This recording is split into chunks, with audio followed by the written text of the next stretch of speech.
Tahun ini adalah tahun persiapan. Walking in righteousness, berjalan di dalam kebenaran firman Tuhan. Kadang-kadang kita berjalan, hal yang kita lakukan dalam hidup kadang-kadang gak semuanya baik. Ada proses demi proses. Amin. Siapa yang senang dengan proses? Mungkin kata proses itu sesuatu yang menakutkan. Sebenarnya enggak, prosesnya itu baik. Baik supaya kita selalu dipimpin di dalam jalan kebenaran Tuhan. Oke, saya akan mengundang semua saudara-saudara saya untuk bangkit berdiri. Kita akan langsung saja. Kita akan membaca firman Tuhan. Dan saya berharap kita semua baca. Oke, semua udah siap? 3, 2, 1. Mazmur 37 ayat 2. Tuhan menetapkan langkah-langkah orang yang hidupnya berkenan kepadanya. Silakan duduk. Terima kasih. Terima kasih. Puji Tuhan. Kita akan belajar satu ayat yang pendek. Tapi nanti ada 2 ayat sebenarnya. Saya nggak akan membuka terlalu banyak ayat supaya saudara mengerti di dalam Mazmur 37 ayat 23 ini. Tapi sebelumnya saya berdoa lagi. Terima kasih Tuhan, biarlah Engkau yang berbicara. Di dalam nama Yesus Kristus kami percaya. Haleluya. Amin. Di Mazmur 37 ayat 23 mengatakan, Tuhan menetapkan langkah-langkah. Tuhan menetapkan tahapan-tahapan, proses demi proses orang yang hidupnya berkenan kepadanya. Dalam Mazmur ke-37 yang kita tahu penulisnya itu adalah Daud, sedang menunjukkan sebuah fakta bahwa arena kehidupan bukanlah sebuah dongeng yang diceritakan oleh seseorang yang sedang berfantasi.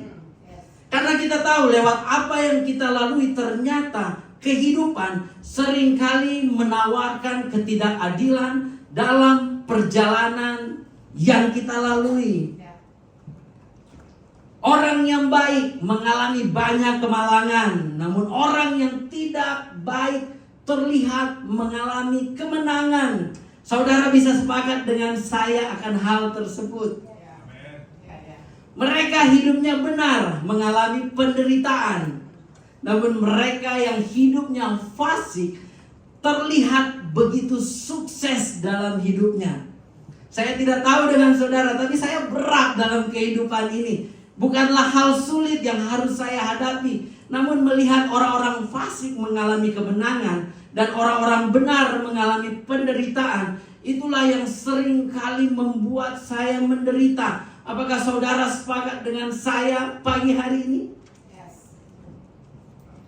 Hal yang paling sulit dihadapi adalah ketika saudara telah berdoa, saudara telah bekerja keras, namun mereka yang jarang berdoa, yang tidak setia, dan yang malas mendapatkan hasilnya. Hal yang paling sulit dihadapi adalah ketika saudara yang begitu setia, namun yang tidak setia mendapatkan mahkotanya. Apakah kita bisa jujur pagi hari ini? Dan jika saudara tidak hati-hati, maka mahkota seseorang, promosi seseorang, kesuksesan seseorang, jika saudara tidak hati-hati, maka hal-hal yang tadi saya sebutkan akan menjadi penderitaan buat saudara jika saudara tidak berhati-hati. Jika saudara tidak berhati-hati, maka kesuksesan seseorang bisa menciptakan rasa putus asa, kecil hati, yang membuat saudara pada akhirnya ada di titik ingin mundur dan menyerah.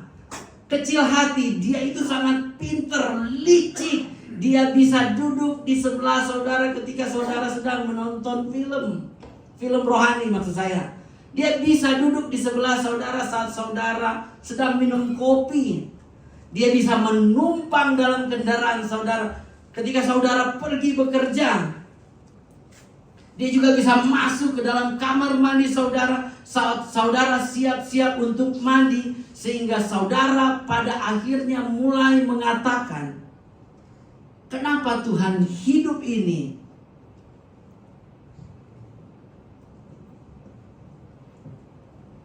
tidak adil. Saya yang harusnya diberkati, bukan dia. Dan pemazmur di sini mengerti akan hal tersebut, sehingga dia mengatakan di ayat 23, agar kita pun bisa mengerti kehidupan dalam dunia ini. Yang dia katakan, Tuhan menetapkan langkah-langkah orang benar. Langkah yang baik atau langkah yang buruk, dia tetapkan. Tuhan menetapkan langkah-langkah, langkah baik dan langkah buruk tetap Tuhan tetapkan. Dia mengerti, dia ingin kita mengerti bahwa apapun yang sedang terjadi di dalam hidup saudara, baik buruk atas bawah, semua dalam kendali Tuhan. Sebaiknya saudara harus bersorak pagi hari ini, haleluya, karena semua ada di dalam kendali Tuhan.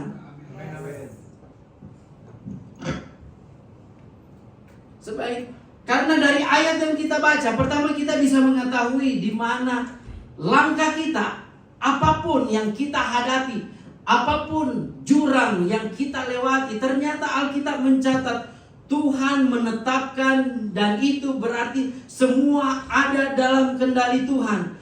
Tuhan menetapkan langkah-langkah,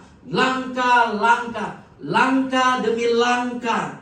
Dengan kata lain, ada proses yang harus dilalui setahap demi setahap untuk saudara bisa diberkati. Ada proses yang harus dijalani saudara setahap demi setahap untuk saudara bisa diberkati. Karena kita tahu berkat yang terlalu cepat bukanlah berkat. Maksud saya, berkat yang terlalu cepat bukanlah berkat. Apakah saudara ada orang di tempat ini? Bapak yang baik bukanlah bapak yang selalu memberikan berkat kepada anaknya. Namun bapak yang baik adalah bapak yang tahu bagaimana mengatakan tidak sekarang kepada anaknya. Karena berkat akan menjadi kutuk jika diberikan terlalu cepat. Bisakah saya ulangi? Berkat akan menjadi kutuk ketika diberikan terlalu cepat. Berkat yang diberikan terlalu cepat akan menjadi bumerang yang merugikan kita. Saudara pasti ingat perumpamaan tentang anak yang hilang. Saudara ingat ceritanya, bagaimana dia harus mengalami penderitaan karena berkat yang dimilikinya sebelum waktunya. Berkat sebelum waktunya yang dimiliki anak yang hilang membawa dia sampai harus makan ampas dari babi. Saya ingin saudara mengerti pagi hari ini, Tuhan ingin mempersiapkan berkatnya buat saudara. Dia sudah punya itu, sudah ada di tangannya. Tuhan tidak pernah mempersiapkan berkatnya buat saudara. Namun dia mempersiapkan saudara untuk berkatnya, karena dia pemilik berkat kok. Dan kesalahan yang sering kita buat adalah meminta Tuhan merubah masalah yang ada. Ketika Tuhan ingin memakai masalah untuk merubah kita. Siapa yang sering berdoa untuk Tuhan angkat masalah ini? Tuhan gak mau. Dia mau pakai masalah itu untuk merubah saudara, untuk memproses saudara, untuk supaya saudara terus bergantung, berharap sama Dia.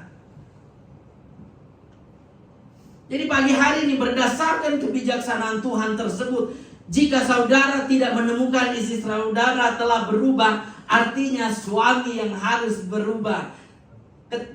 Jika suami saudara temukan tidak berubah, berarti istri yang harus berubah.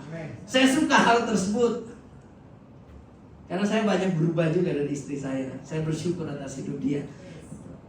Super sekali jika usaha belum berubah, sepertinya saudara yang harus berubah. Jika pelayanan belum berubah, artinya kita pemimpinnya yang harus berubah. Jika status belum berubah, artinya nilai saudara yang harus berubah. Prinsipnya adalah siapa saudara yang mempengaruhi apa yang akan saudara lakukan. Bukan apa yang saudara lakukan yang penting, tapi kenapa saudara melakukan itu yang terpenting. Maksud saya melakukan yang benar berbeda dengan melakukan sesuatu yang benar.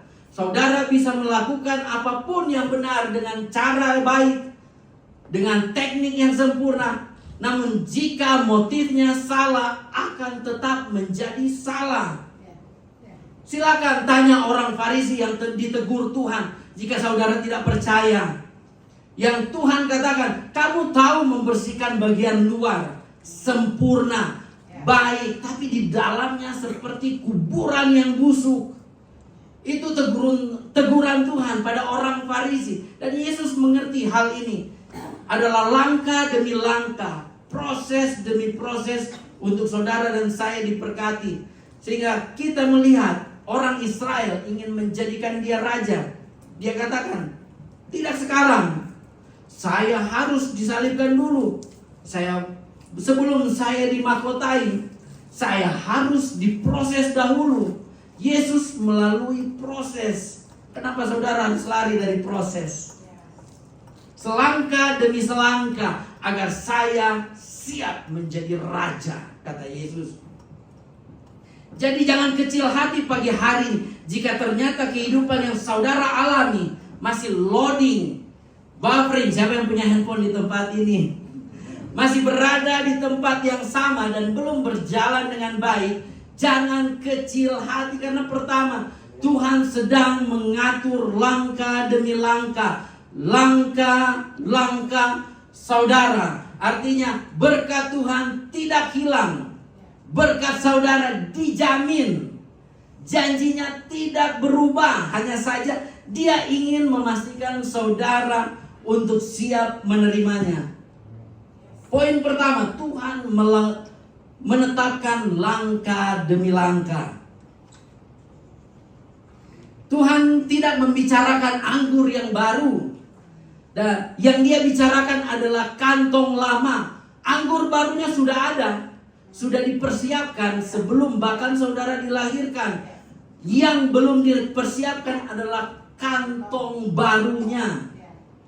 Berkat saudara tidak kemana-mana. Mengertilah cara Tuhan memberkati umatnya. Artinya jangan skip langkah-langkahnya, langkah-langkah demi langkah. Langkah yang Tuhan tetapkan. Karena setiap kali saudara tidak berhasil dibentuk oleh proses, oleh langkah yang sudah Tuhan tetapkan, maka saudara bisa pergi ke ujung dunia manapun, bisa pergi kemanapun saudara, namun akan selalu bertemu dengan situasi-situasi yang sama.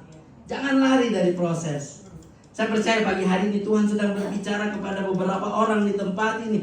Yang kedua, jangan kecil hati. Jika kehidupan belum seperti yang kita harapkan, karena proses demi proses, langkah demi langkah yang saudara lalui adalah tanda bahwa saudara bukan orang fasik, namun saudara orang yang berkenan kepadanya.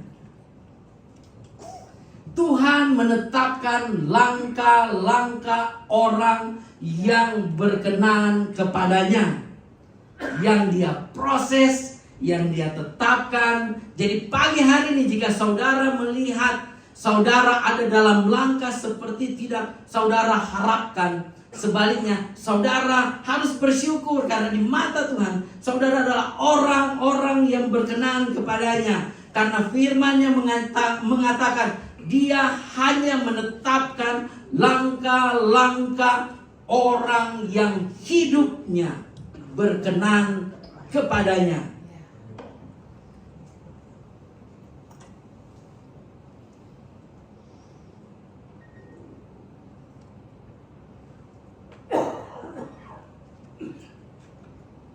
Jadi jika saudara pagi hari ini mengalami kelemahangan apapun bentuknya, ketahuilah bahwa itu tidak selalu akibat dosa.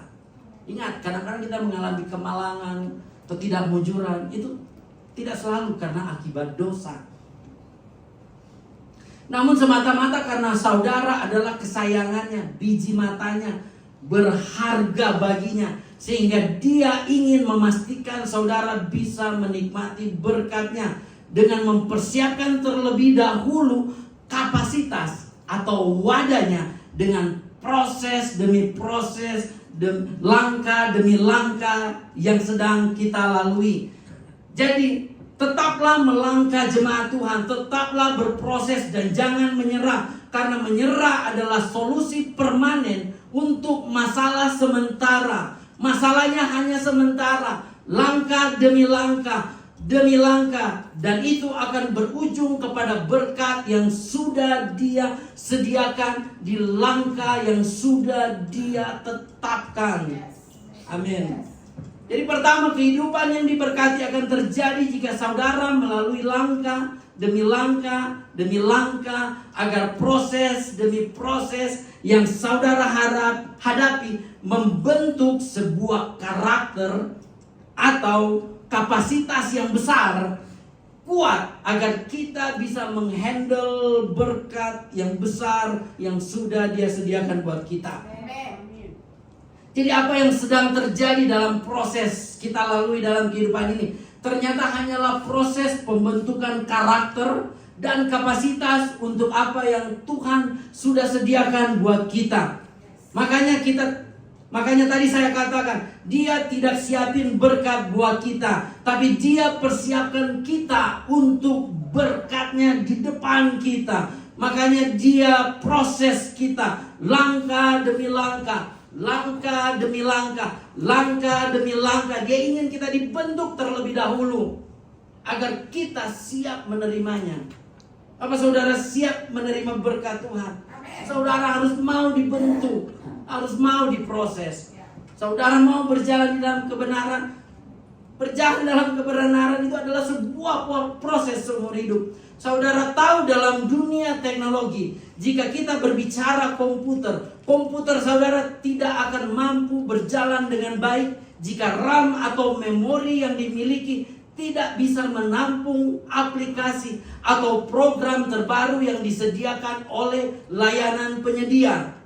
Saudara ingin melihat aplikasi atau pelayanan atau program-program baru dalam komputer saudara, jika saudara ingin melihatnya, maka akan ada permintaan untuk menambahkan dahulu kapasitasnya, menambahkan dahulu memorinya. Jika tidak, maka kapasitas memori yang tidak akan mampu menampung aplikasi tersebut. Dan jika dipaksakan, maka apa yang akan terjadi?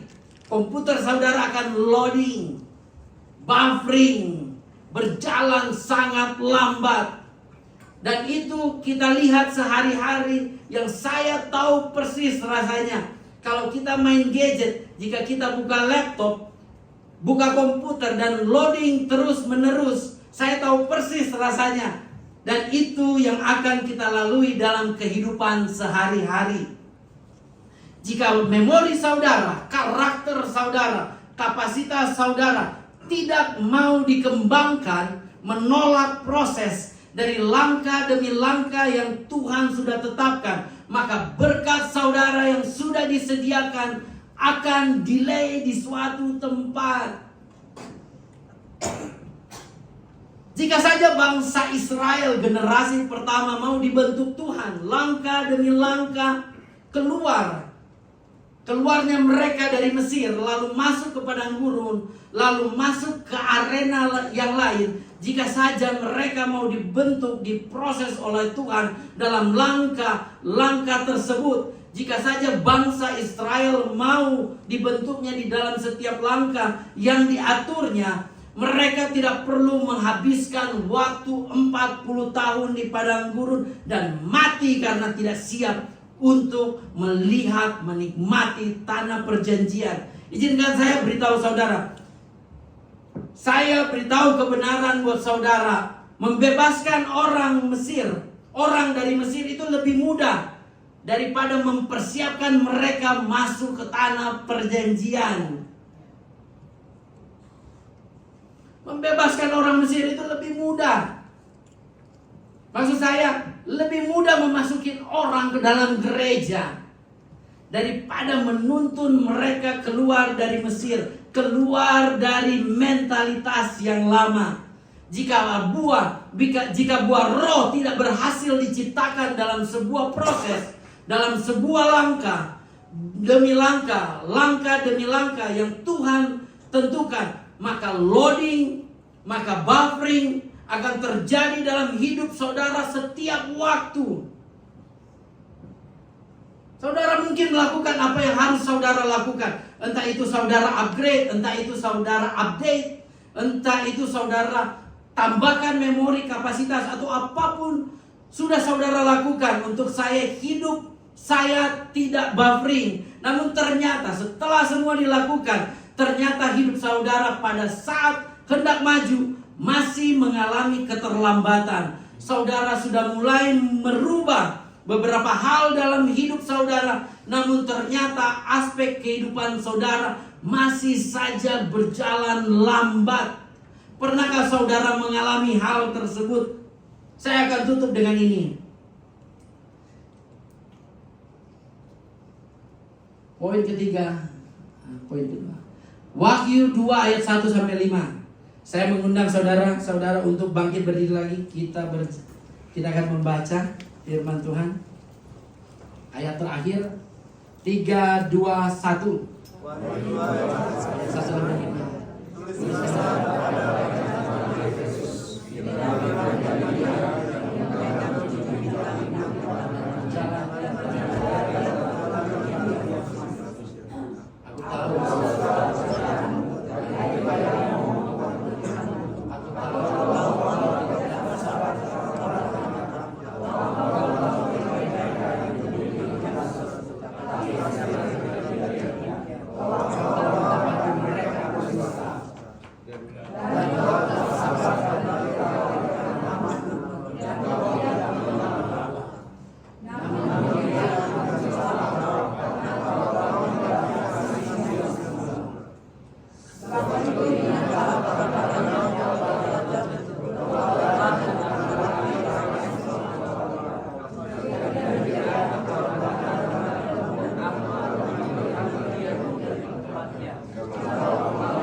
Silakan duduk.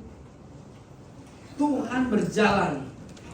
Di dalam kitab Wahyu 2 ayat 1, Tuhan berjalan dan dia mulai mengevaluasi gerejanya.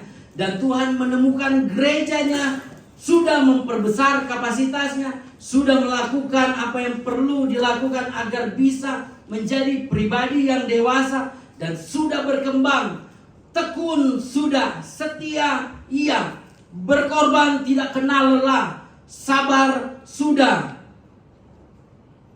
Semua tanggung jawab dilakukan dengan benar. Namun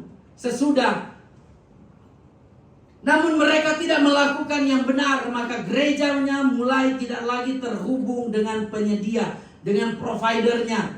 Gerejanya mulai terjebak dengan kesibukan dan tidak bisa terhubung dengan penyedia layanannya. Semua berkat dari provider pada akhirnya terhambat karena kesibukan jaringan. Sekarang gerejanya sibuk dengan tanggung jawab dan melupakan hubungan. Izinkan saya beritahu saudara, mereka yang terjebak dengan kesibukan dan tanggung jawab adalah mereka yang tidak mampu membangun sebuah hubungan. Mereka yang terjebak dengan kesibukan dari tugas-tugasnya adalah mereka yang tidak memiliki kemampuan membangun sebuah keintiman. Saya tidak sedang berbicara melawan nilai dan tanggung jawab. Namun saat ini di poin kedua saya sedang berbicara mengenai skala prioritas. Sekarang waktu doa, kata Tuhan kepada gereja Efesus, hanya dilakukan ketika mau makan saja, pada saat ibadah saja. Sekarang memuji Tuhan hanya terjadi jika ada pemimpin pujian. Sekarang ibadah doa hanya sibuk dengan ponsel. Apa yang harus segera saya lakukan selesai itu. Sekarang gerejanya lebih banyak berbicara dengan orang-orang, namun sedikit sekali berbicara dengan Tuhan. Marta, Marta, mengapa engkau menyusahkan dirimu dengan semuanya itu? Lihatlah saudaramu Maria, dia tahu apa yang terpenting dalam hidupnya. Orang miskin selalu ada padamu, tapi duduk di kaki Yesus, menyeka kaki Yesus dengan parfum adalah hal yang terutama. Mencari uang tidak akan pernah habis, melayani akan selalu ada di situ. Memenuhi kebutuhan akan selalu ada setiap hari. Tapi pertanyaan saya, kapan terakhir kali saudara berdoa sendiri, bersekutu dengan hasrat kepada Tuhan sendiri? Kapan terakhir kali saudara mengambil waktu khusus sendirian memuji dan menyembah Tuhan di rumah saudara sambil mengangkat tangan, berlinang air mata karena bersyukur untuk apa yang Tuhan kerjakan, untuk kemurahan yang Dia berikan, untuk karunia yang Dia buat sehingga kita tertopang sampai hari ini? Kapan terakhir kali saudara janjian dengan Tuhan untuk bisa berkencan secara intim pribadi dengan Dia? Tuhan melihat gereja Efesus kehilangan kasih mula-mula. Walaupun mereka sudah punya kapasitas yang baik, bertobatlah gereja Efesus. Kesibukanmu telah menjadikan penghalang hubunganmu dengan providermu.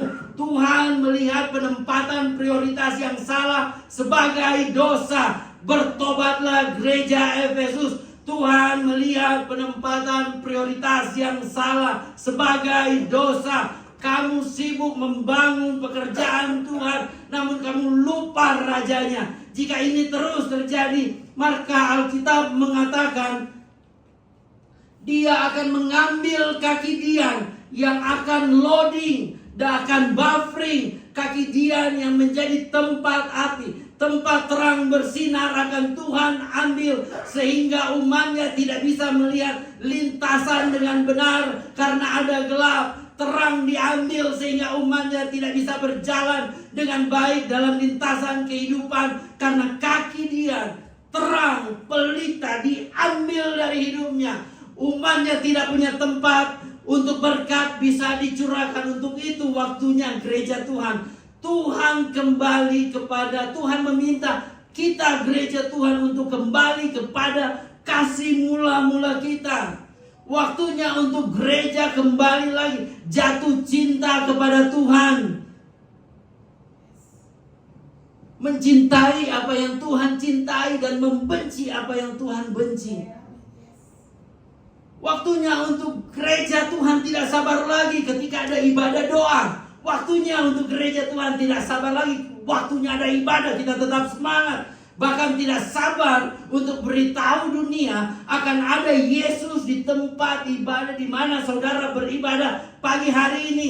Hari ini waktunya gereja untuk menghabiskan banyak waktu duduk di kaki Yesus dan membangun kembali hubungan yang intim, kasih mula-mula dengan Tuhan. Carilah dahulu kerajaan Allah dan kebenarannya, maka segala sesuatunya akan ditambahkan. Dan jika ada gereja, seharusnya gereja yang cinta dan tetap cinta kepada Tuhan Yesus adalah gereja Rock Cipanas. Karena saudara tahu persis bagaimana saudara dibebaskan Tuhan saat saudara terikat. Saudara ditolong Tuhan saat saudara menderita. Diterima Tuhan saat dunia menolak saudara. Diselamatkan Tuhan saat saudara sedang berjalan menuju neraka.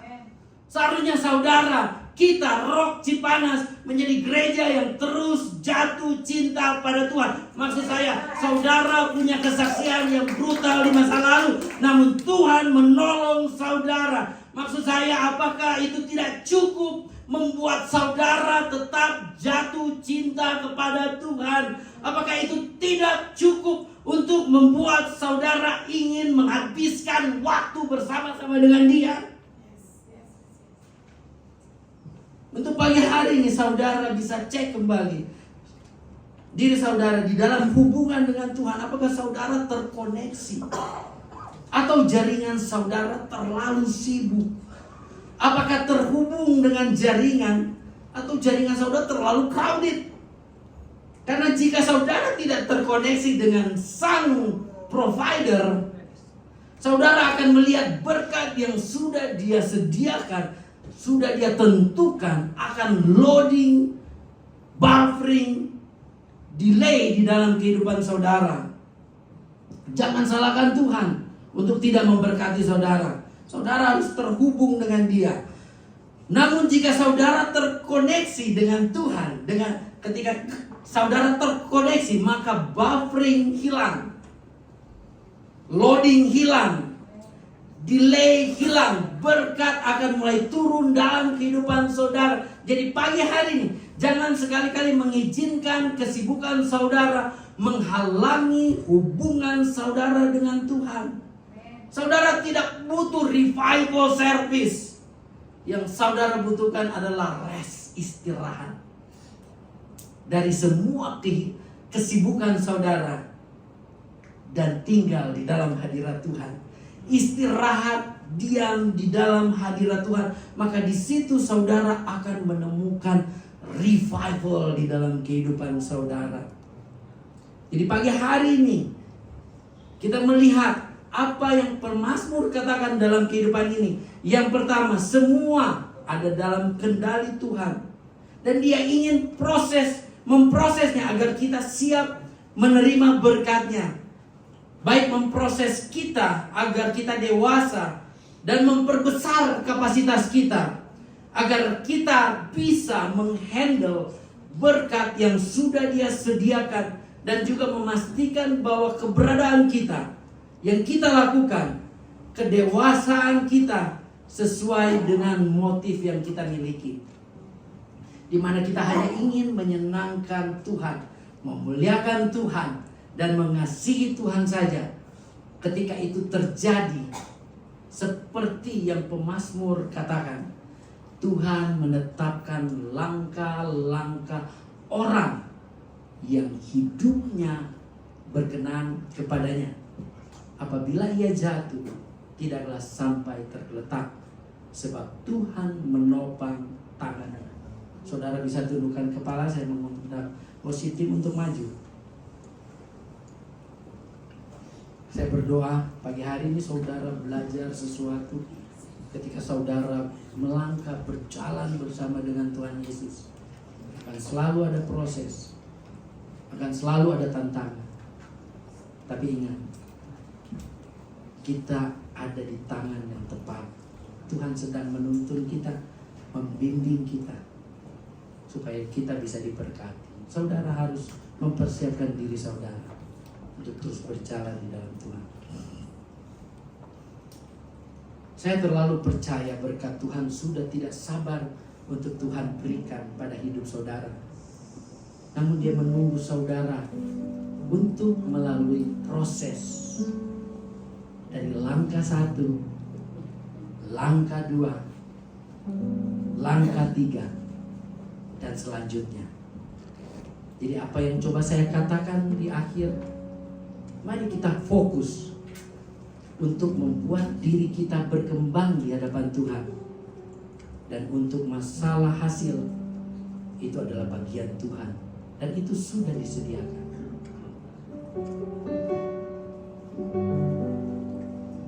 Saya percaya pagi hari ini firman Tuhan sedang berbicara kepada beberapa orang, semua jemaat. Ingat, Tuhan mengasihi engkau. Semuanya ada di dalam kendali Tuhan. Apapun yang terjadi, ada di dalam sepengetahuan Tuhan, dan Tuhan tidak pernah meninggalkan kita sendiri. Kita harus terus berjalan, melangkah dengan Dia. Sama seperti seorang anak, ketika dia berjalan dengan ayahnya, dia percaya akan ayahnya.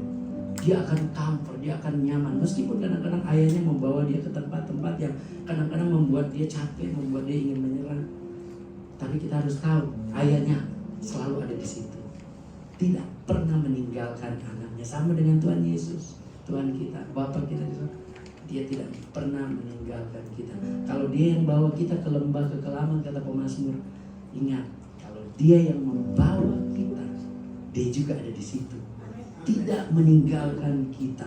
Ikuti langkah demi langkah, proses demi proses dari Bapa kita untuk saudara diberkati. Amin. Mari kita berdoa. Terima kasih Tuhan, Hamba mengucap syukur. Biarlah jemaat-Mu Tuhan, Hamba percaya Engkau mau memberkati mereka jemaat-Mu. Tetapi melalui proses demi proses, hambamu berdoa Tuhan, biarlah kekuatan daripada Engkau, hikmat daripada Engkau, jemaatmu bertumbuh di dalam proses yang sedang mereka kerjakan, atau mereka sedang masuk dalam proses tersebut. Dan kami percaya Tuhan, di dalam proses tersebut Engkau menyediakan berkat bagi mereka. Berkat tanah perjanjian. Terima kasih Tuhan. Kami mengucap syukur, hambamu telah selesai berbicara. Biarlah Roh-Mu yang berbicara dan menuntun gereja di dalam nama Yesus Kristus